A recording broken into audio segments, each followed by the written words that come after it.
wabarakatuh. Sampurasun. Wilujeng patepang sareng Nida Sophia dina acara Warta Sunda.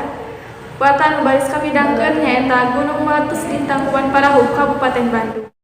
Sebab lebih jelas, hayuna sasarengan tingali video amatir waktos bituna Gunung Tangkuban Parahu.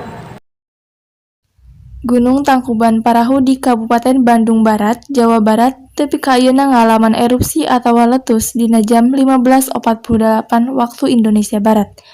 Poe Jumaah 26 Juli 2018.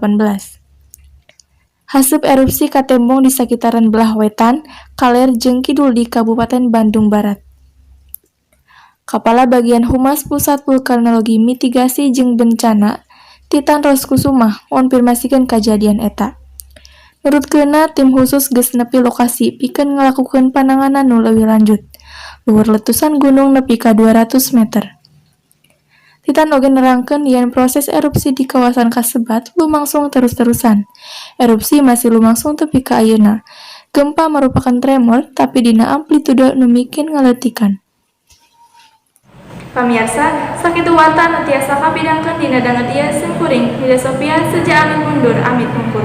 Wassalamualaikum warahmatullahi wabarakatuh. Sampurasun.